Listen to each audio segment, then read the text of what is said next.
Naml by Nimra Ahmed, episode number 5۔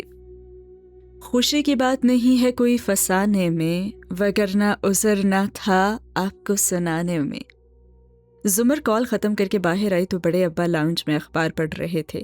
وہ خاموشی سے سامنے والے صوفے پہ آ بیٹھی۔ بڑے ابا نے اینک کے اوپر سے اسے دیکھا۔ اس کی آنکھیں اور ناک گلابی پڑ رہی تھی۔ صداقت نے چائے لا کر رکھی تو وہ سر جھکائے چینی ملانے لگی۔ پارٹی کیسی رہی؟ تم رات بنا بتائے ہی بات کیے ہی اندر چلی گئی تھی؟ کیا میں یہ سمجھوں کہ آپ کے پوتے یا پھر پوتی نے سویرے ہی فون کر کے ساری بات نہیں بتائی؟ اس کی آواز بھاری تھی، شاید وہ رات کو روئی تھی۔ وہ کسی کے سامنے روتی تو نہیں تھی، وہ مضبوط تھی۔ بڑے ابا کو اب ہر مضبوط انسان پہ ترسی آتا تھا۔ حنین نے بتایا، مگر میں تمہارے منہ سے سننا چاہتا ہوں۔ زمر کپ لبوں سے لگا کر ٹی وی کی سمت دیکھنے لگی۔ اس کا رنگین شور جاری تھا۔ لاؤنج میں پھر بھی خاموشی محسوس ہوتی تھی اور دونوں منتظر تھے۔ پھر وہی بول اٹھی، اس کو پیسے چاہیے تھے تو وہ مجھ سے مانگ لیتا نا، کوئی مسئلہ تھا تو مجھے بتا دیتا، لیکن شدت ضبط سے آنکھوں میں گلابی لکیریں ابھرنے لگیں۔ تمہیں لگتا ہے اس نے چوری کی ہے؟ وہ نیکلس اس کے پاس سے ملا ہے، وہ اندر کمروں میں بھی گیا تھا۔ وہ اسی لیے تو آنے پہ راضی ہوا تھا کہ پارٹی گھر پہ آ، ورنہ پہلے صاف ہی اس نے انکار کر دیا تھا۔ مجھے اس کے بعد کیا لگنا چاہیے سوائے اس کے کہ اس نے مجھے دھوکہ دیا؟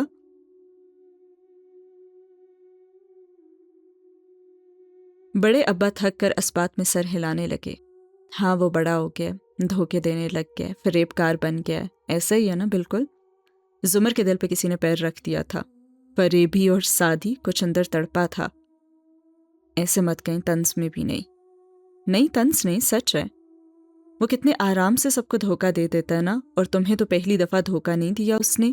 وہ جو 2 انگلیوں سے کنپٹی مسل رہی تھی چونک کر ان کو دیکھنے لگی۔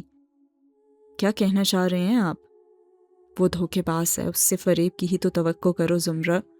ان کی آواز اب بلند ہونے لگی تھی اور الفاظ کی نسبت لہجہ مختلف تھا اور عجیب تھا، چونکا دینے والا تھا۔ مت کہیں، کچھ مت کہیں۔ اور وہ مدہوش ہو کر ان کو روکنا چاہتی تھی، وہ کچھ نہیں سننا چاہتی تھی۔ تم نے اس سے کہا وہ تمہاری تکلیف نہیں سمجھ سکتا۔ ظاہر ہے وہ کیسے سمجھ سکتا ہے؟ اس نے تو تب بھی تمہیں دھوکہ ہی دیا تھا نا۔ اور زمر کے لب آدھے کھلے رہ کے ٹوٹے کانچ سے اس کا دل زخمی کیا جا رہا تھا۔ بڑے ابا اپنی جگہ سے آگے ہوئے، ذرا جھکے، زمر کی آنکھوں میں جھانک کر کہنے لگے، یاد ہے وہ یورپین عورت جس نے تمہیں گردہ دیا تھا؟ زمر نے سر بھی اسبات میں نہ ہلایا، وہ بس انہی کو دیکھ رہی تھی۔ زمر، اس عورت نے گردہ نہیں دیا تھا، تمہیں وہ گردہ سادی نے دیا تھا۔ وہ ایک دم کھڑی ہوئی، پھر مڑی، کھڑکی کے پٹ زور سے دھکیلے، تازہ ہوا میں دمے کے مریض کی طرح منہ کھول کر آنکھیں بند کر کے وہ سانس لینے کی کوشش کر رہی تھی۔ وہ لڑکا کتنا جھوٹا ہے نا، اس نے تم سے جھوٹ بولا، دھوکہ دیا، سب اسی نے تو پلان کیا ہے۔ اس کا خون، گردہ سب تمہارے جیسا تھا، مگر دل تم سے بڑا تھا۔ وہ کہتا تھا یہ میرا ٹیسٹ ہے، میں تیمارداری کر کے نمبر بنا لوں یا پڑھائی کے بہانے نظروں سے غائب ہو کر اپنا فرض ادا کر لوں، اور اگر برا بنتا ہوں تو بن جاؤں، مگر اس ٹیسٹ میں فیل نہیں ہونا چاہیے مجھے۔ کمر کو کاٹ کر گردہ نکالنے کی تکلیف کیا ہوتی ہے زمر؟ اسی کو پتہ ہے۔ وہ لڑکا آج ایک گردے پہ ہے۔ جب تم ہسپتال میں تھی تو وہ بھی قریبی کمرے میں ایڈمٹ تھا، مگر اسے تو ہمدردی بھی نہیں ملی۔ وہ تو خاموشی سے تمہاری سرد مہری برداشت کرتا آ رہا ہے، اور وہ بھی 4 سال سے، اور تم کہتی ہو وہ تمہاری تکلیف نہیں سمجھتا۔ اس نے تیز تیز سانس لیتے ہوئے آنکھیں کھولیں، اس کا رنگ سفید پڑ رہا تھا، شاید اب وہ نیلی پڑنے والی تھی، صرف دمے سے ہی رنگ نیلا نہیں پڑا کرتا۔ مجھے کیوں نہیں بتایا؟ رک رک کر الفاظ نکلے، اس سے سانس نہیں لیا جا رہا تھا اور وہ کھڑکی کو پکڑے کھڑی تھی، تھکن سے آنکھیں اس کی بند ہو رہی تھیں۔ بہت خوددار ہے میرا بیٹا زمر، میں نے کتنی ہی منت کی تھی اس کی، مگر وہ کہتا تھا اگر پھپھو کو پتا چلا کہ یہ میرا گردہ ہے تو وہ کبھی بھی نہیں لیں گی۔ پھپھو تو مجھ سے بہت محبت کرتی ہیں، میں ان کا بھائی بھی ہوں، دوست بھی، بیٹا بھی، وہ مجھے تکلیف سے نہیں گزار سکتی، ایسے وہ کبھی ٹھیک بھی نہیں ہوں گی، اور میں آج بھی نہ بتاتا اگر تم رات کو اس کو یہ نہ جتاتی۔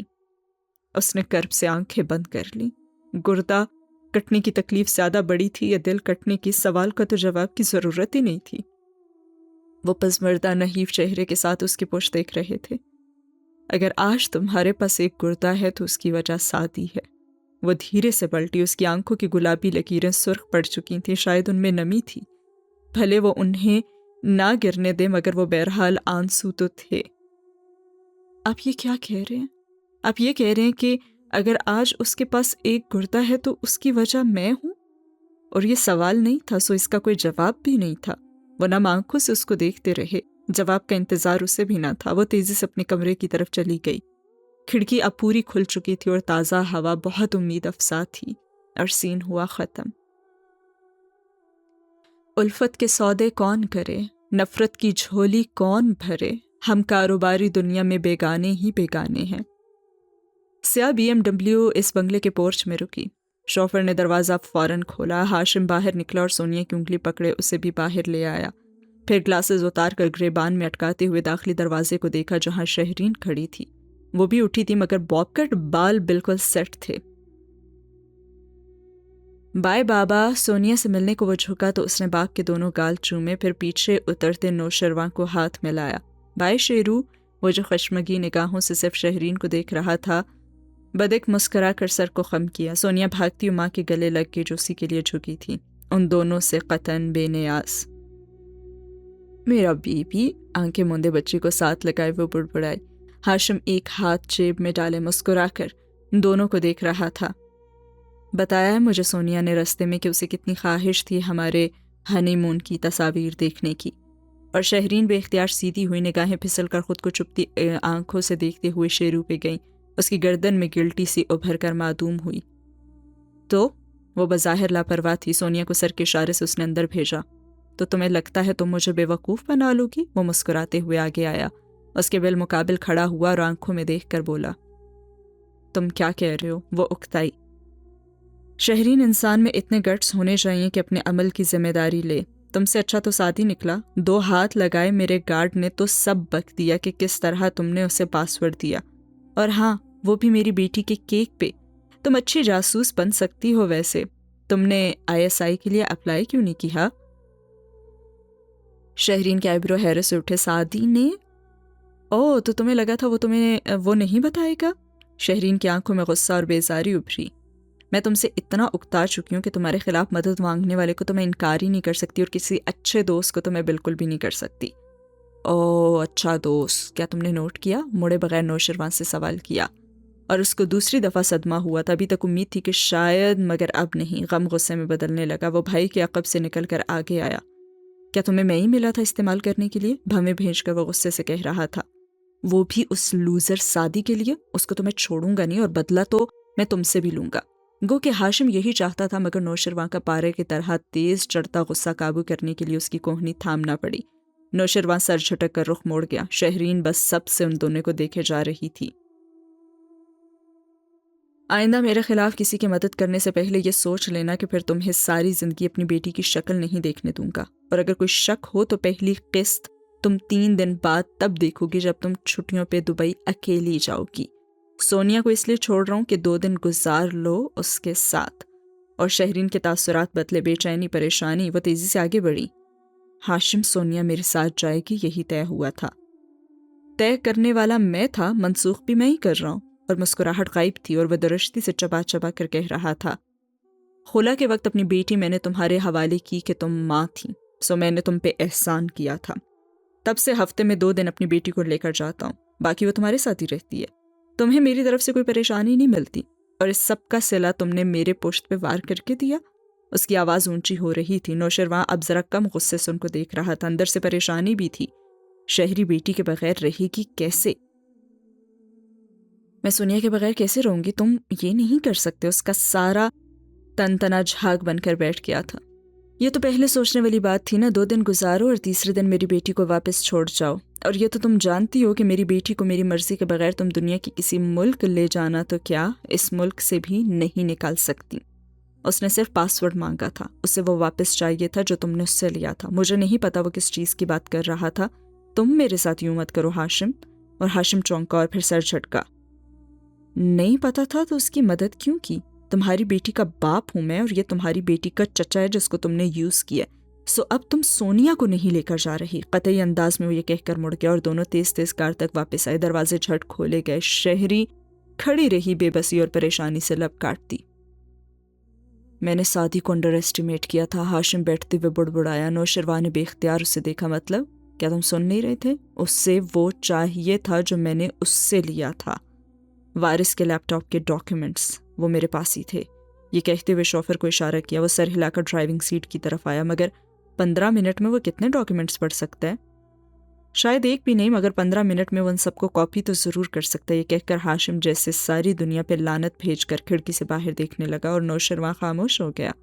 اسے شہری کی حالت دیکھ کر خوشی نہیں ہوئی تھی۔ شہری کا قصور نہیں تھا، یہ سعدی تھا جو ہر چیز کے درمیان آیا تھا۔ اس کا قصوروار تو ہمیشہ سعدی ہی نکلتا تھا، اور سین ہوا ختم۔ ہم ہی نہیں تھے، ہماری طرح کے اور بھی لوگ عذاب میں تھے جو دنیا سے سوچتے تھے الگ۔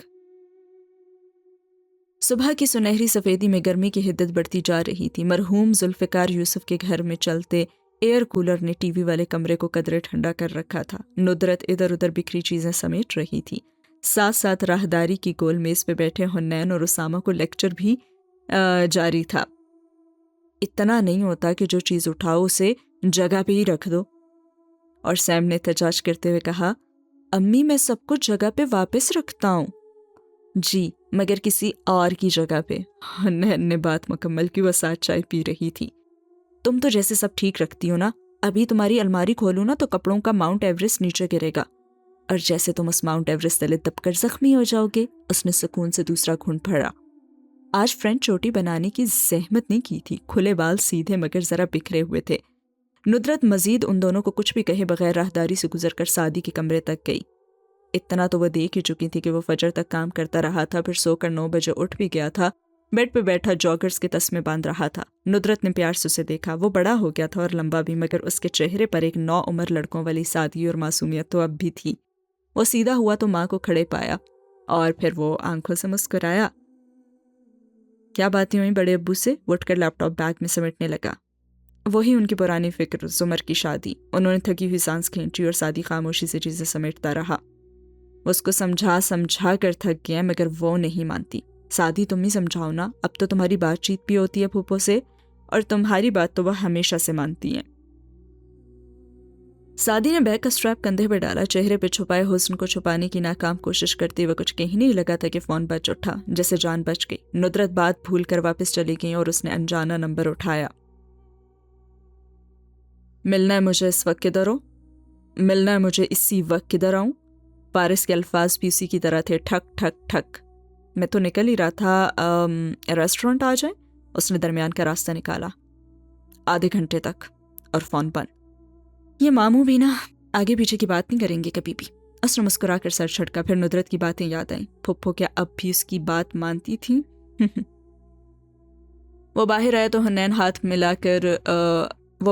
حنین ہاتھ ہلا کر پرجوش سی سیم سے کہہ رہی تھی، اور اتنے بڑے بڑے کھلے لان سیم، تمہارا دل نہیں چاہتا کہ ہمارا بھی اتنا بڑا گھر اور خوب دولت ہمارے پاس بھی ہو؟ نہیں، یہ نہیں ہے کہ ہمارا چھوٹا گھر مجھے برا لگتا ہے، یہ سب بھی اچھا ہے، مگر زیادہ بڑا گھر سوچو سیم۔ سیم نے پیچھے سعدی کو آتے ہوئے دیکھ لیا تھا، سو جواب نہیں دیا۔ اس کو صحیح جواب معلوم ہی نہیں تھا۔ تم تو ہوئی کنویں کے مینڈک، تمہیں کیا پتا؟ لیکن وہ افسردہ ہوئی۔ اگر میں یہ بات اپنی کسی دوست سے کرتی نا تو وہ کہتی کہ لالچ بری بلا ہے۔ کیا زیادہ پیسے کی خواہش ہونا بری چیز ہے؟ بالکل بھی نہیں، عقب سے آتے سعدی نے کہتے ہوئے اس کا کپ اٹھایا اور گھونٹ بھرا۔ حنین چونکی، مگر بھائی کو دیکھ کر مزید پرجوش سے پوچھنے لگی، مگر کیسے بھائی؟ وہ ایسے کہ دیکھو، ہر کسی کا دل چاہتا ہے کہ اس کے پاس بہت سا پیسہ ہو، مگر لوگ یہ اعتراف کرنے سے ڈرتے ہیں، کہیں ان کو غلط یا پھر لالچی نہ سمجھ لیا جائے۔ ورنہ مال کی محبت بری بات تو نہیں ہے۔ زندگی میں اونچے گول ہونے چاہیے، یہ انسان کو متحرک رکھتے ہیں، بس ان کو حاصل کرنے کے لیے غلط طریقہ استعمال نہیں کرنا چاہیے۔ سلیمان علیہ السلام نے بھی تو اللہ کی یاد کے لیے مال کی محبت اختیار کی تھی نا۔ اور حنین کھلے دل سے مسکرائی۔ وہ ایسا بھائی تھا جس سے بآسانی سب کہا جا سکتا تھا، اور وہ آپ کو بالکل بھی جج نہیں کرتا تھا۔ اور سین ہوا ختم۔ نہ تکلف، نہ احتیاط، نہ زوم، دوستی کی زبان سادہ تھی۔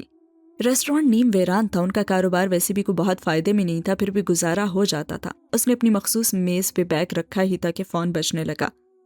سنڈے کو بھی لوگوں کو چین نہیں آتا، کہتے ہوئے جب نمبر دیکھا تو الرٹ سا ہو گیا۔ سعدی؟ شہرین بات کر رہی ہوں، وہ بیزار مگر ضبط سے بولی تھی۔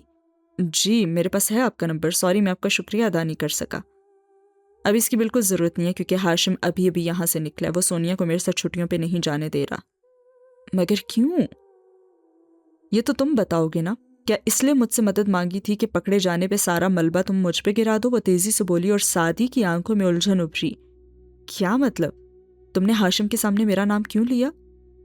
میں نے ہاشم کے سامنے؟ کس نے کہا ہے یہ آپ کو؟ وہ شاکڈ تھا۔ چند لمحوں کی خاموشی چھا گئی۔ کیا ہاشم کے گارڈ نے جب تم پہ تشدد کیا تو تم نے میرا نام نہیں اکل دیا؟ کیا؟ یہ ہاشم اف! وہ چکرا کر رہ گیا تھا۔ اس آدمی کو کوے کیوں نہیں کاٹتے؟ اس کے جھوٹ پہ یقین کر کے آپ نے اعتراف کر لیا۔ اف ہے آپ کے لیے۔ اس کا موڈ سخت خراب ہو چکا تھا۔ میں نے کچھ بتایا نہ، مجھے کسی نے چھوا، اس سے زیادہ میں اپنی صفائی نہیں دوں گا۔ اور شہرین نے گہری سانس لی۔ مجھے تم پہ یقین ہے، وہ واقعی جھوٹ بول رہا ہے۔ بہرحال وہ جانتے ہیں کہ اس میں تمہارا ہاتھ ہے، اور نوشرواں مجھ سے سنگین نتائج کی دھمکی بھی دے کر گیا ہے۔ نوشرواں کیوں؟ وہ چونکا۔ وہ میں نے اسی کے ذریعے پاسورڈ لیا تھا۔ سعدی چند لمحے کے لیے خاموش ہو گیا تھا، اسے کچھ برا لگا تھا۔ آپ کو نوشرواں کو یوز نہیں کرنا چاہیے تھا۔ اوکے، ساری غلطی میری، مجھے تمہاری مدد ہی نہیں کرنا چاہیے تھی۔ ایک تو میں نے اتنا خطرہ مول لے کر تمہارا کام کیا صرف اس لیے کہ تم مجھے فیور دے چکے ہو، اور آگے سے تم مجھے اخلاقیات کی تلقین کر رہے ہو۔ وہ تلخی سے بلند آواز سے کہی جا رہی تھی۔ میں نوشرواں کو پسند نہیں کرتا اور اس کی بالکل بھی عزت نہیں کرتا، مگر اس قصے میں وہ ڈائریکٹ انوالو نہیں تھا، اسی لیے اسے استعمال کرنے پہ مجھے افسوس ہوا، بس یہی ساری بات ہے۔ اور یہ سارا قصہ ہے کیا؟ شہرین نے پوچھا اور سعدی خاموش ہو گیا۔ خیر جو بھی ہے، مجھے میری بیٹی چاہیے سعدی، تمہاری وجہ سے وہ اسے میرے ساتھ نہیں جانے دے گا۔ آپ اس کی ماں ہیں، اسے خاموشی سے لے کر نکل جائیں۔ تاکہ وہ اگلے 24 گھنٹے میں میرے سر پہ پہنچ کر میری بیٹی چھین لے اور کبھی مجھے اس کی شکل بھی نہ دیکھنے دے۔ میں اس کو لے کر دنیا کے کسی بھی حصے میں چلی جاتی نا، اگر مجھے یقین ہوتا کہ وہ وہاں نہیں پہنچ سکتا۔ اور پھر میں کیوں بھاگوں؟ میری زندگی یہاں سیٹل ہے، دوست ہیں، ماں باپ ہیں، سب یہاں ہیں، اور میں اس روٹین میں خوش تھی۔ مگر اس کا گلا تھک گیا، وہ سانس لینے کو رکی۔ I am sorry. سوری کافی نہیں ہے، تم ہاشم سے بات کرو، تم نے اس کا جو چورایا ہے نا، تم اسے واپس کر دو۔ یہ تو میں کبھی نہیں کروں گا، لیکن اگر آپ نوشرواں سے ایکسکیوز کر لینا تو شاید وہ کچھ کر سکے۔ تم کیوں نہیں کچھ کر سکتے؟ میں آپ کو جھوٹی تسلی نہیں دینا چاہتا، ایمانداری سے بتا رہا ہوں، میری بات ہاشم نہیں مانے گا۔ آپ شیرو نہیں تو سونیا کو راضی کریں، وہ ضد کرے گی تو ہاشم مان جائے گا۔ وہ کرسی پہ بیٹھا گلاس وال کو دیکھتے ہوئے کہے جا رہا تھا، اور یکدم کوئی جھلک دکھائی دی، گہرے بھورے گھنگریالے بال۔ اس نے چونک کر گردن موڑی، پھر عجلت سے خدا حافظ کہہ کر فون رکھتا ہوا کھڑا ہو گیا۔ وہ اس کو دیکھتی ہوئی آ رہی تھی، آنکھوں کا گلابی پن اب مدھم تھا۔ سعدی سانس رو کے کھڑا تھا، وہ خوفزدہ تھا، پر امید تھا، وہ پریشان تھا، خوش تھا۔ زمر خاموشی سے کرسی پہ آ کر بیٹھی، چہرہ بنا تاثر تھا، بال جوڑے میں تھے، ایک لٹ گردن کو چھو رہی تھی۔ بھابھی نے بتایا تم ادھر ملو گے، سعدی کو دیکھتے وہ متوازن لہجے میں بولی۔ تو زمر گھر گئی تھی؟ ایک ہفتے میں دوسرا چکر؟ سعدی بھی سر ہلاتا ہوا بیٹھا۔ چھٹی پہ ہوں آج کل، کام وغیرہ ادھر لے آتا ہوں۔ آگے کا کیا ارادہ ہے؟ زمر لخت بھر کو بھی اس سے نظریں نہیں ہٹا رہی تھی۔ کچھ ہی عرصے بعد پی ایچ ڈی کے لیے چلا جاؤں گا، مگر ابھی نہیں۔ حنین کی کسی اچھی جگہ شادی ہو جائے، پھر امی اور سیم کو ساتھ لے جاؤں گا۔ وہ احتیاط سے بول رہا تھا، اور زمر کا کوئی بھروسہ نہیں کس بات سے رات والے واقعے کا ذکر چھیڑ دے۔ اچھا، اور تمہاری شادی؟ سعدی نے مسکرانے کی کوشش کی، مگر زمر کی خود کو اندر تک دیکھتی پرسکون نگاہیں اسے ڈرا رہی تھیں۔ وہ تو امی اور آپ ہی طے کریں گی، جس سے بھی کر دیں۔ سر جھٹک کر سعدی اپنے ہاتھوں کو دیکھنے لگا، اور پھر چہرہ اٹھایا تو وہ ہنوز اسے ہی دیکھ رہی تھی۔ آپ کہہ دیں پھوپھو جو کہنے آئی ہیں۔ تم نے ایسا کیوں کیا؟ اس کی آنکھوں میں پھر سے گلابی لکیریں ابھرنے لگی تھیں۔ میں نے ایسا کچھ نہیں کیا، میں چور نہیں ہوں، یوں دھوکہ نہیں دے سکتا۔ ان کے گھر سے کچھ لیا ہے میں نے، اسی کو تلاش کرنے کے لیے وہ میری تلاشی لینا چاہتے تھے، مگر وہ مسز جواہرات کا نیکلس نہیں تھا۔ سعدی رک گیا، اور زمر کی بھیگی نگاہیں اس پہ ویسے ہی مرکوز تھیں۔ سعدی نے آنکھیں سکیڑیں، زمر کو دیکھتا رہا، یہاں تک کہ ایک دم اس کو جیسے دھکا لگا، آنکھوں میں شوق سا پھیلا۔ زمر چوری کی بات تو نہیں کر رہی تھی؟ امی نے یا حنین؟ وہ قصوروار کا نام جاننا چاہتا تھا۔ بڑے ابا نے؟ زمر نے بھیگے لہجے میں تصحیح کی۔ سعدی کچھ بولنے کے قابل نہیں رہا تھا، لب بھینچ کر دوسری سمت دیکھنے لگا اور پھر سر جھٹکا۔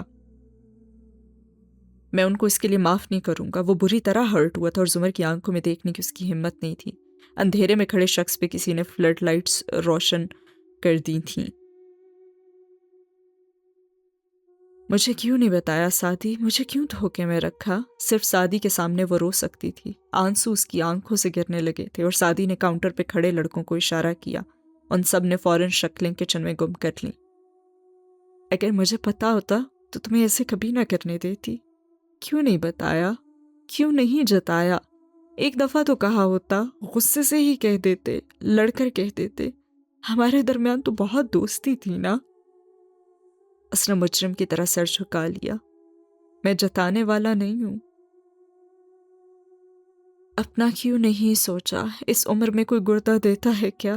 آگے لمبی زندگی پڑی ہے تمہاری، شادی کرو گے، بچے ہوں گے، ایک گردے کے ساتھ کیسے رہو گے؟ اس کا دل بری طرح سے دکھا تھا۔ وہ تو کوئی مسئلہ نہیں، واک کرتا رہوں، شوگر وغیرہ نہ ہو تو سب ٹھیک رہے گا۔ جھکے ہوئے سر سے اس نے سادہ سی وضاحت دی۔ مجھے کیوں نہیں بتایا؟ میں تمہیں یہ کبھی نہ کرنے دیتی۔ یہ گردہ تو کیا پتا اسی وقت ضائع ہو جاتا، کیا پتا کچھ سال بعد ضائع ہو جائے اور پھر میں اسی سٹیج پہ آ جاؤں۔ اپنے لیے تمہاری صحت کے ساتھ اتنا بڑا نقصان میں تمہیں کبھی نہ کرنے دیتی سعدی۔ اسی لیے تو نہیں بتایا تھا۔ اس نے گہری سانس لے کر سر اٹھایا اور زمر کا چہرہ آنسوؤں سے گیلا تھا۔ وہ 4 سال پہلے والی ہی زمر تھی۔ وہ پھپھو سے واپس زمر بن گئی تھی۔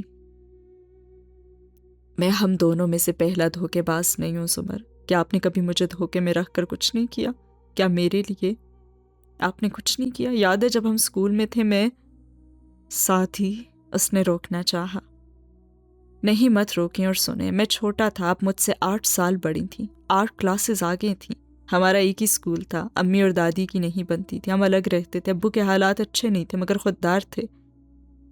بڑے ابو کو ہوا نہیں لگنے دیتے تھے، پھر میں انہی کا بیٹا تھا، ان سے اسکول لے جانے کو پیسے نہیں مانگتا تھا۔ امی اور ابو اپنے مالی مسائل میں اتنے الجھے ہوئے تھے، خود سے دینے کا انہیں خیال بھی نہیں آتا تھا۔ میں گھر سے آدھی چیزوں کے بغیر آتا تھا، مگر اسمبلی سے کلاس میں واپس آتا تو میری جیومیٹری باکس میں پینسل، ربڑ، شارپنر، ہر چیز وہاں پہ ہوتی تھی۔ ہاں، ڈیپ پروٹیکٹر، وہ سب پورا ہوتا تھا۔ آپ بنا بتائے روز صبح میرا بیگ چیک کر کے چیزیں رکھ دیتی تھی نا، اور آپ اسمبلی سے لیٹ بھی ہو جاتی تھی، اس لیے ڈانٹ بھی کھاتی تھی۔ مگر زمر، آپ ہمیشہ سے بہت ڈٹرمنڈ رہی ہیں، جو ٹھان لی اسے کرنا ہے۔ وہ بھیگی آنکھوں سے مسکرائے، اسے یوں سر جھکا کر بولتے سننا اچھا لگ رہا تھا۔ اور ہر بریک میں مجھے آپ ساتھ لے جاتی۔ تب 2 روپے کا سموسا اور 1 روپے کی نمکو تھی۔ آپ کہتی میں 3 روپے لائی ہوں، میں چیز لے کر کھا لوں گی، تم میرا لنچ کھا لو۔ ان دنوں میں نہ لنچ لاتا تھا اور نہ ہی پیسے، اور آپ کہتی امی نے جو کباب دیا ہے وہ مجھے پسند نہیں ہے تو تم لے لو، اور میں یقین کر کے کھا لیتا۔ بہت دن بعد خیال آیا کہ کباب تو آپ کو بہت پسند تھے۔ بہت سالوں بعد خیال آیا کہ آپ کو کینٹین سے کچھ خرید کر کھاتے ہی نہیں دیکھا میں نے۔ اور زمر نے ہتھیلی سے آنسو رگڑے، پھر اداسی سے مسکرائی۔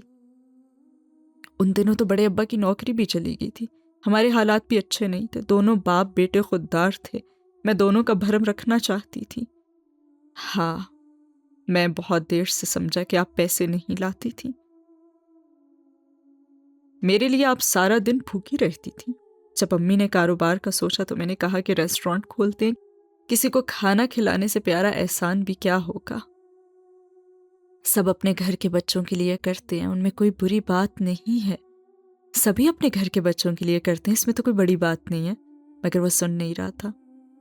میں چھٹی کے بعد کلاس فیلوز کے ساتھ برف پانی کھیل رہا تھا۔ جس لڑکی کی باری تھی اس نے مجھے برف مار دی، اور اس سے پہلے کہ کوئی مجھے پانی کرتا، کسی بات پہ 2-3 لڑکوں نے مجھے بہت مارا، اور میں بہت کمزور تھا، چھوٹا تھا، وہ بڑے تھے، مجھے مار کر گرا دیا گیا۔ میرے منہ پہ، کپڑوں پہ خون اور مٹی لگی تھی۔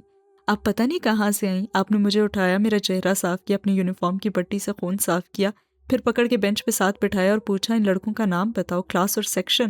میں ڈر گیا، کہا کہ جانے دے، مگر آپ تو نا شروع سے ہی پروسیکیوٹر تھیں۔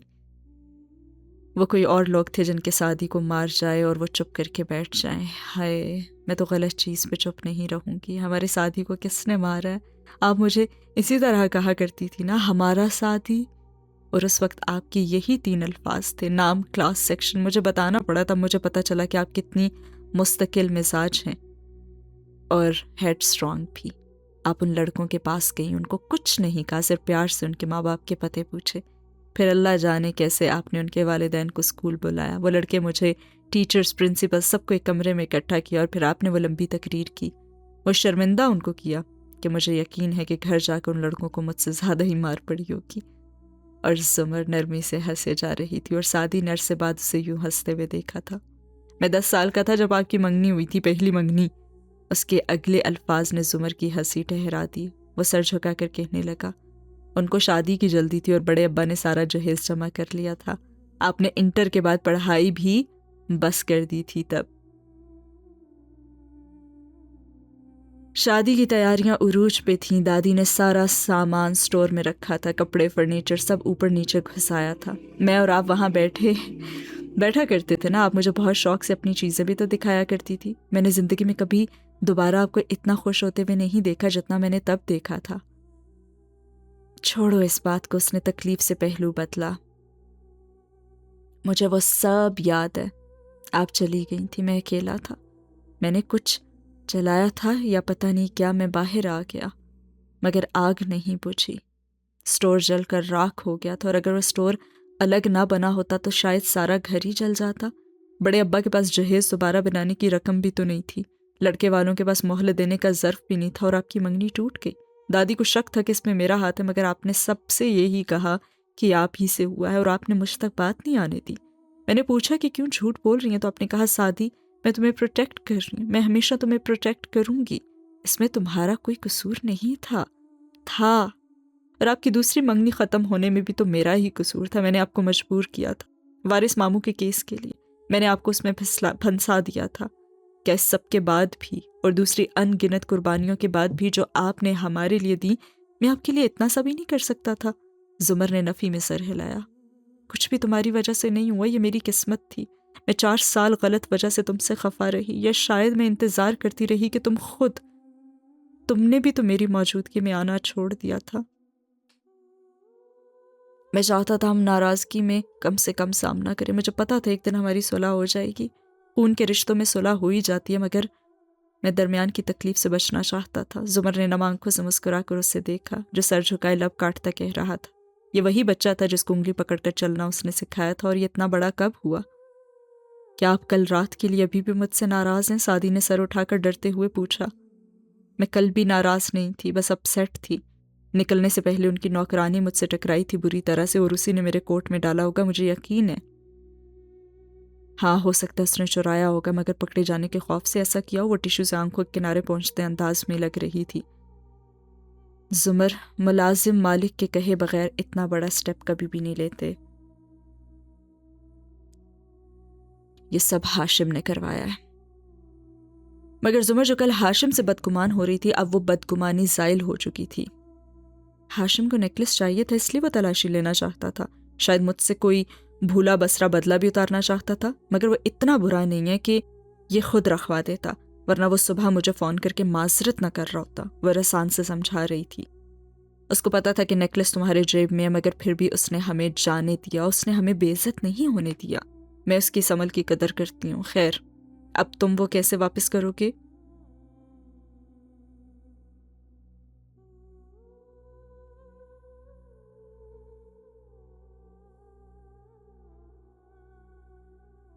خود جاؤں گا اور دے کر آؤں گا، اور چونکہ وہ اتنے برے نہیں ہیں تو میرے اس عمل کی وہ قدر بھی کریں گے۔ بظاہر سعدی نے نرمی سے کہا کہ وہ متنازع موضوع کو زمر کے ساتھ چھیڑ کر تازہ مندمل ہوتے زخم پھر سے وہ کریدنا نہیں چاہتا تھا۔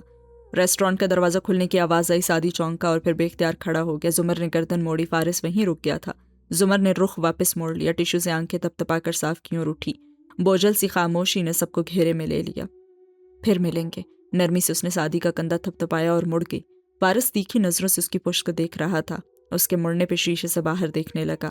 وہ متناسب چال چلتی دروازے تک آئی، فارس ہٹ گیا اور زمر نے بس ایک سرد نفرت آمیز نگاہ اس پہ ڈالی اور باہر نکل گئی۔ فارس کی پیشانی پہ بل پڑے، اس نے کھڑے تاثرات کے ساتھ اسے جاتے دیکھا اور سر جھٹک کر آگے آ گیا۔ آئیں بیٹھیں، سعدی نے احترام سے اشارہ کیا، مگر وہ کھڑے کھڑے تنے آئی برو کے ساتھ اسے گھورتا رہا۔ ایک دفعہ ہی پوچھوں گا، سچ نہ بتایا تو گلوانے کے سارے طریقے آتے ہیں مجھے۔ کیا ہوا؟ سعدی حیران ہوا۔ جس روز میں رہا ہوا تھا اس رات تم میرے کیس کے جج سے کیوں ملے تھے؟ سعدی نے کچھ کہنا چاہا مگر زبان نے ساتھ نہیں دیا، وہ واقعی شاک تھا اور بے یقین تھا۔ میں آپ کو کیسے پتہ چلا کہ میں اس سے ملا تھا؟ فارس نے گہری سانس لی۔ تو تم واقعی اس سے ملے تھے، میرا اندازہ ٹھیک تھا۔ اور سعدی کو ایک دم اپنی بے وقوفی کا احساس ہوا۔ ظاہر ہے اگر اس نے جج کو مجبور کیا تھا تو فیصلے والی رات کو ہی ملا ہوگا۔ اف، انکار مت کرنا، اب دیر ہو چکی ہے۔ فارس نے کرسی کھینچی، ٹانگ پہ ٹانگ رکھ کر بیٹھا اور سنجیدگی سے اسے دیکھا۔ افراتفری پھیلا کر اس نے سعدی کو گڑبڑا تو دیا ہی تھا۔ کیا دیا اس کو مجھے رہا کروانے کے لیے؟ وہ سنجیدگی سے پوچھ رہا تھا۔ آپ بے گناہ تھے۔ میں نے پوچھا کیا دیا ہے؟ اس کی آنکھوں میں سختی بڑھی۔ ان کے کچھ خفیہ راز معلوم تھے مجھے، ان کو ایکسپوز کرنے کی میں نے دھمکی دی اور وہ مان گئے۔ فارس انہی سخت تیوروں سے اسے دیکھتا رہا۔ تم سے مجھے یہ امید نہیں تھی۔ مجھے بھی تو قانون سے یہ امید نہیں تھی۔ وہ ایک بے گناہ کو پھانسی تک دھکیلے گا۔ میرے پاس جج کو دینے کے لیے لمبی چوڑی رقم نہیں تھی، یہ میرا واحد آپشن تھا۔ جو قانون روٹی نہیں دے سکتا وہ ہاتھ بھی نہیں کاٹ سکتا، اور وہ جج اتنا معصوم نہیں تھا۔ اس نے پھانسی صادر کرنے کے لیے پیسے لے رکھے تھے۔ میں نے اس کو اس شے سے روکا۔ کبھی کبھی اچھے کو برا کرنا پڑتا ہے تاکہ وہ برے کو سزا دلوا سکے۔ اس نے مشہور مقولہ دہرایا اور پھر اضطراب سے فارس کا چہرہ دیا۔ کس نے پیسے دیے تھے جج کو؟ وہ پتلیاں سکیڑ کر سعدی کو دیکھ رہا تھا۔ سعدی نے سوچا کہ دے ہاشم کاردار نے، مگر اول تو اس کے پاس ثبوت نہیں تھا، دوم فارس یقین کیوں کرتا کیونکہ گرفتاری کے بعد سے اب تک ہاشم نے منہ زبانی ہمیشہ بظاہر فارس کا ساتھ ہی دیا تھا، اور فارس اسے جتنا ناپسند کرتا تھا وہ ہاشم کو اپنے بھائی اور بیوی کا قاتل تو نہ ہی مانتا، اور اگر مان بھی لیتا تو اس کا غصہ جو انٹیلیجنس کی نوکری نے دبا دیا تھا، جیل کے 4 سال واپس لے آئے تھے۔ ادھر فارس کو یقین آتا، ادھر جا کر وہ ہاشم کا گریبان پکڑ لیتا۔ کہ اتنی جلدی یوں اسے ہاشم کو خبردار کر دینا چاہیے، سب تیاری کر کے ایک دفعہ حملہ کرنا چاہیے۔ وہ فائلز ابھی تک ڈی کوڈ نہیں ہوئی تھی۔ سعدی نے فیصلہ کرنے میں لمحے لگائے۔ جج نے تو نہیں بتایا مگر میں پتہ کروا لوں گا۔ وہ نگاہ ملائے بغیر لڑکوں کو آوازیں دینے لگا۔ کیا لیں گے آپ؟ سنو سعدی، پھر اسے سختی سمجھایا، یہ میرے مسئلے ہیں، میرے دشمن ہیں، ان کو میں خود ہینڈل کروں گا۔ آئندہ تم ان معاملوں سے خود کو دور رکھو گے۔ بات سمجھ میں آئی یا نہیں؟ مگر کافی تو لیں گے نا آپ؟ وہ اتنی ہی معصومیت سے بولا تھا۔ لے چکا میں سب۔ فارس نے ناک سے مکھی اڑائی اور اٹھ گیا۔ ماموں رکیں، بڑے ابا نے آپ سے ملنا ہے۔ فارس جاتے جاتے مڑا، ماتھے کے بل ڈھیلے ہوئے شیشے کی دیوار پہ نظر ڈالی۔ وہ کب کی جا چکی تھی۔ کل ان کے گھر چلیں گے۔ گھر؟ اس نے ناگواری سے آئی برو اٹھائی اور دوبارہ شیشے کی دیوار کو دیکھا۔ وہ اس وقت گھر پہ نہیں ہوں گے، ان کی ڈاکٹر سے اپوائنٹمنٹ ہے۔ آپ نے انکار کیا تو بڑے ابا کا دل ٹوٹ جائے گا۔ فارس نے لب کھول کر بند کر دیا، متذبذب سے سر جھٹکا۔ اچھا کل دیکھیں گے۔ اور ہاں، وہ موضوع بھی ختم نہیں ہوا۔ تنبیہ کر کے وہ لمبے لمبے ڈگ بھرتا باہر نکل گیا، اور سعدی نے گہری سانس لے کر اعصاب ڈھیلے چھوڑ دیے اور سین ہوا ختم۔ پیر کی صبح ہر دوسرے آفس کی طرح وہاں بھی کاموں کی افراتفری پھیلی تھی۔ جواہرات باریک ہیل سے کوریڈور میں چلتی آ رہی تھی۔ گزرتے لوگوں کے سلام کا مسکرا کر سر کے خم سے وہ جواب دیتی، اور وہ ہمیشہ کی طرح دمک رہی تھی۔ راہداری کے سرے پہ اس نے دروازہ کھٹکھٹایا، پھر کھول کر اندر آئی تو راستے بھر کی مصنوعی مسکراہٹ غائب ہوئی اور اس کی جگہ تشویش نے لے لی۔ لیپ ٹاپ پہ کچھ ٹائپ کرتے ہاشم نے ایک نظر اسے دیکھا، پھر واپس ٹائپ کرنے لگا۔ اس کا کوٹ سٹینڈ پہ لٹکا تھا اور وہ مصروف لگ رہا تھا۔ خیریت؟ میری سمجھ میں نہیں آ رہا کہ وہ لڑکا 2 دن سے تمہارا سارا ڈیٹا لے کر بیٹھے اور تم اتنے سکون سے کام کر رہے ہو۔ میز پہ ہاتھ رکھ کر سر کو جھکا کر وہ تشویش سے بولی۔ پہلی بات، میرے ڈاکیومنٹ سیکیورٹی کے تہوں میں تھے جنہیں وہ توڑ نہیں سکتا۔ میں ابھی 4 بندوں کے ساتھ اس کے گھر پہ دھاوا بول سکتا ہوں، اس کے سارے کمپیوٹرز اور فائلز نکال سکتا ہوں، مگر میں اس کو یہ تاثر نہیں دینا چاہتا کہ اس کے پاس میری کوئی کمزوری ہے۔ کرسی گھما کر ماں کو دیکھتے ہوئے ہاشم تحمل سے کہہ رہا تھا، اور مجھے یقین نہیں ہے کہ وہ اتنی جلدی میرا اتنا سارا ڈیٹا کاپی بھی کر سکتا ہے۔ خیر جو بھی ہو، وہ میرے پاس سب سے پہلے آئے گا، اور بالفرض اس کے پاس کچھ ہے بھی تو اس کو خاموش کروانے کے 101 طریقے تو آتے ہیں مجھے۔ اب اپنی پریشانی کی دوسری وجہ بتائیں مجھے۔ جواہرات نے گہری سانس لی، انگلی سے بال پیچھے کی اور کرسی پہ بیٹھی۔ اور تمہارا بھائی کہاں ہے؟ وہ آج پھر نہیں آیا؟ خیر گھر پہ سو رہا ہوگا۔ وہ گھر پہ نہیں ہے، دوستوں کے ساتھ بھی نہیں ہے، مجھے اس کی فکر ہو رہی ہے۔ ہاشم نے موبائل اٹھایا اور ایک نمبر ملایا۔ ہاں شیرو کدھر ہو؟ شیرو کدھر ہے؟ اسے ڈھونڈ کر خبر دو مجھے۔ اور فون میز پہ ڈال کر ماں کو دیکھا۔ مل جائے گا، آخر اس نے جانا ہی کہاں ہے۔ مل جائے گا، آخر اس نے جانا ہی کہاں ہے۔ وہ ڈسٹرب ہے شہری کی وجہ سے، اسے سمجھاؤ ہاشم۔ ہاں میں سنبھال لوں گا، کیوں فکر کرتی ہیں آپ؟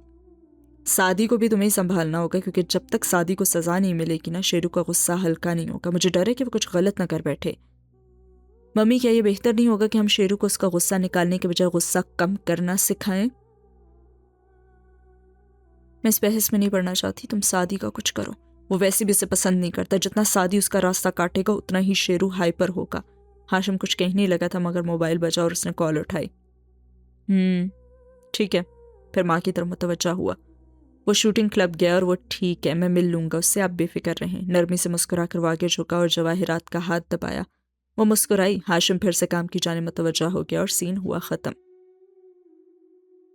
دوست ہیں دل میں ذہن میں دشمن، کوئی بھی مجھ سے دور نہیں ہے. سعدی نے گلاس ڈور کھولا. اندر آفس میں سارا کرسی پہ برا جمع گردن ترچھی کی ایک فائل پہ کچھ لکھ رہی تھی. بس نگاہیں اٹھا کر اسے دیکھا اس نے اور واپس لکھنے لگی. بال جوڑے میں بندے تھے اور رخسار سرخی گلابی ہو رہے تھے. ڈاکٹر سارا، میں نے یہ کام مکمل کر لیے، فیلڈ رپورٹ تیار ہے. اس نے سلام کے بعد کہتے ہوئے کاغذوں کا بنڈل میز پہ رکھا. آپ کی تعریف؟ سارا نے لکھتے ہوئے پوچھا. سعدی نے اچھا والے انداز میں ایبرو اٹھائی. آپ اکثر ہی کرتی رہتی ہیں، کہہ کر وہ کرسی کھینچ کر بیٹھ گیا. سارا نے سر اٹھا کر اسے دیکھا، پھر انگلی سے اٹھنے کا اشارہ کیا. وہ پہلے سیدھا ہوا پھر کھڑا ہو گیا. سارا نے قلم کی پشت لبوں سے لگائے اسے دیکھ کر یاد کرنے کی کوشش کی.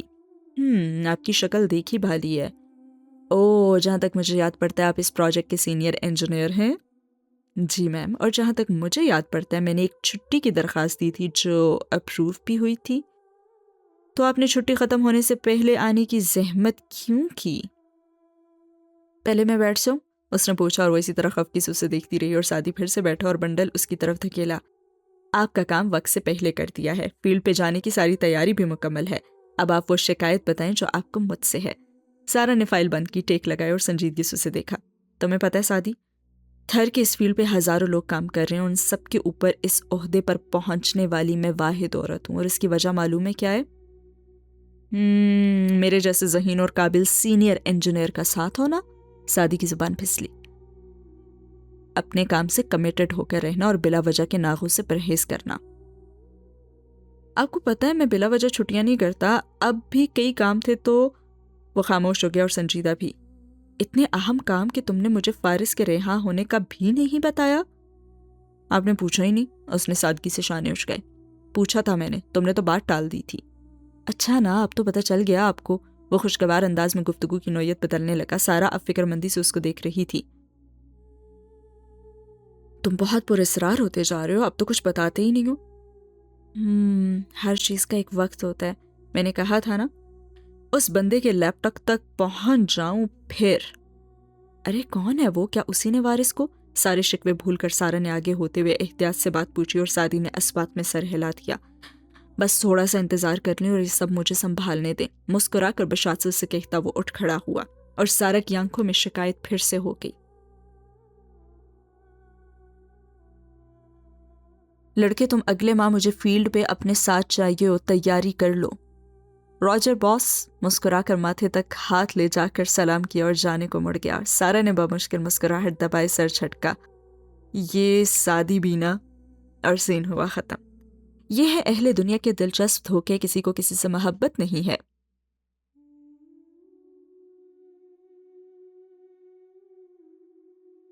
نوشروان شوٹنگ پوائنٹ پہ کھڑا تھا. اس کی لین میں ایک پتلا پھڑپڑا رہا تھا. اس نے دونوں ہاتھوں سے پستول پکڑے، بازو سیدھے کیے، ایک آنکھ بند کیا، نشانہ باندھا. کانوں پہ پہلے ہی headphone type ear protection پہنے ہوئے تھے اور آنکھوں پہ زرد گلاسز تھی.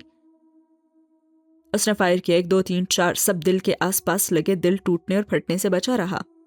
ہاتھ سیدھا رکھو، کندھے مت چھٹکو، اس پوائنٹ کو دیکھو. اپنے قریب ہاشم کی مدھم آواز سن کر وہ چونک کر مڑا.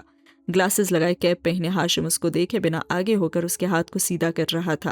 نوشروان نے ہولے سے سر جھٹکا، بیزاری ظاہر کرنے کی کوشش کی، مگر چونکہ وہ ہاشم کی آمد سے بیزار نہیں ہوا تھا سو ناکام رہا. اس کا بازو سیدھا کر کے ہاشم پیچھے ہٹا. اب نشانہ لو، پوری یکسوئی سے. اس کے کندھے کے پیچھے کھڑے ہوئے وہ پتلے کو دیکھ کر بولا اور نوشروان نے پتلے کو دیکھا. پلکیں سکیڑی، گہری سانس اندر کھینچی اور فائر کیا. دل اب بھی نہیں پھٹا. وہ اکتا کر سر جھٹکتا ایک طرف ہو گیا. مشین نے وہ پتلا پیچھے کر کے فریش پتلا سامنے کیا اور ہاشم اس کی جگہ پر آ کر کھڑا ہوا. پستول کا اوپری حصہ پیچھے کر کے لوڈ کیا. شہرین نہ تو اتنی خوبصورت ہے اور نہ ہی اتنی متاثر کن کہ تم ابھی تک اس صدمے سے باہر نہیں نکلے۔ دونوں ہاتھوں میں پکڑا پستول تاک کر نشانے پہ رکھتے ہوئے وہ بولا۔ وہ آپ کی بیوی رہی ہے۔ شیرو سر جھکا کر جوتے سے فرش مسلنے لگا۔ وہ اس موضوع سے بچنا چاہ رہا تھا۔ مجھے اس سے فرق نہیں پڑتا، تم بتاؤ تمہاری وہ پسند تھی، محبت تھی یا عشق تھی؟ سامنے دیکھتے ہوئے ہاشم نے فائر کیا۔ گولیوں کی تڑتڑاہٹ شوٹنگ رینج کے اس اندرونی کمرے میں گونجی۔ یکے بعد دیگرے 2 گولیاں پتلے کے دونوں ہاتھوں پہ لگیں۔ اس سے کیا فرق پڑتا ہے؟ شیرو نے بیزاری سے شانے اچکائے۔ فرق پڑتا ہے، اگر یہ پسندیدگی تھی تو شام تک تمہیں ٹھیک ہو جانا چاہیے۔ کہتے ہوئے اس نے پھر فائر کیا۔ دونوں آنکھوں کے بیچ گولی نے سوراخ کر دیا۔ اگر محبت تھی تو پھر تو کچھ دن لگیں گے۔ زوردار گونج کے ساتھ اگلی گولی پیشانی پہ ماری۔ اور اگر عشق تھا تو پتلے کا نشانہ لیے نظروں کے سامنے سرخ رومال سے لہرایا، ریڈ سرخ۔ پھر یہ لا علاج ہے۔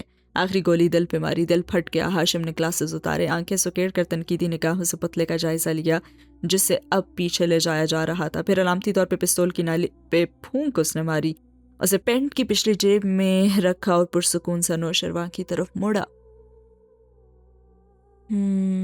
پسند سے زیادہ، محبت سے کم۔ وہ جوتے سے مسلسل فرش مسل رہا تھا۔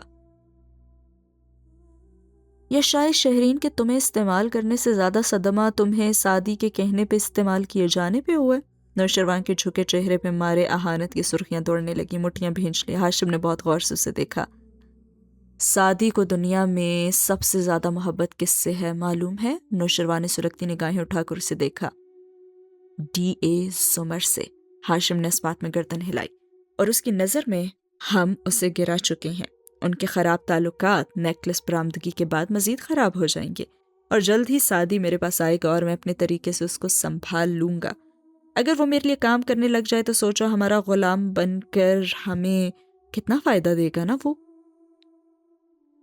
وہ ہمارا کبھی غلام نہیں بنے گا، ناممکن۔ اور اتنا تو نوشروان سے جانتے ہی تھا۔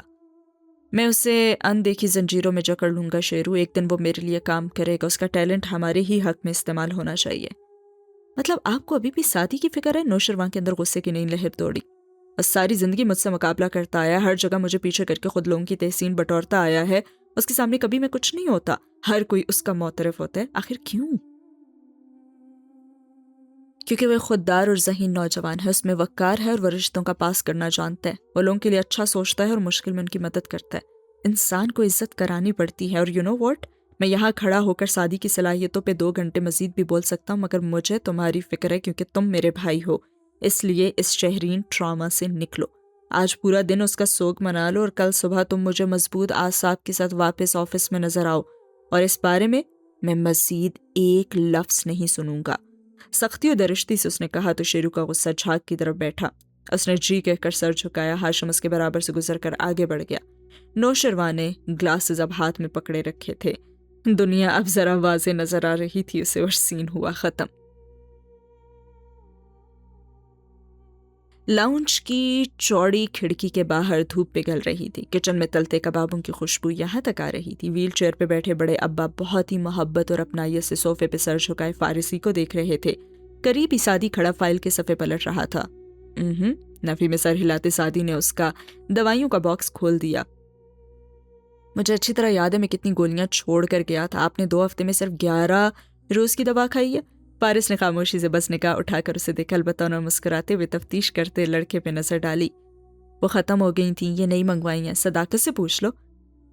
بیٹے اور غلام کی گواہی تو قابل قبول ہوتی ہی نہیں ہے۔ میرا پوتا آتا جاتا ہے، اس سے اچھی دوا کیا ہوگی میرے لیے؟ انہوں نے سعدی کا بازو چھو کر فارس سے تائید چاہی۔ فارس جو آگے ہو کر الرٹ سا بیٹھا تھا زبردستی مسکرایا، اور پھر وہی سنجیدگی اس نے طاری کر لی۔ وہ بے آرام سے بیٹھا تھا۔ میں اس بات کو بھی ٹال رہا ہوں، ختم نہیں کر رہا۔ سعدی تنبیہ کرتے ہوئے کھڑکی تک آیا اور باہر دیکھنے لگا جہاں پورچ میں اس کی کار کھڑی تھی۔ دوسری کوئی کار نہ تھی۔ زمر میڈیکل چیک اپ کے لیے شاید گئی ہوئی تھی، اور اس کو آتے آتے بھی 2-3 گھنٹے تو لگ ہی جانے تھے، سو وہ بے فکر تھا۔ آگے کیا کرو گے فارس؟ وہ اب نرمی سے اسے دیکھتے ہوئے پوچھ رہے تھے۔ پرانی نوکری واپس لینے کی کوشش کروں گا، وہ رسمی سے انداز میں بتانے لگا۔ اگر کوئی مدد؟ فارس نے ہلکا سا ہاتھ اٹھایا۔ میرے پاس کچھ سیونگز ہیں، بہت ہے میرے لیے۔ آپ نے پہلے بہت احسان کیا ہے مجھ پہ، مزید نہیں لوں گا۔ نہ لیتے اچھا نہیں لگوں گا نا۔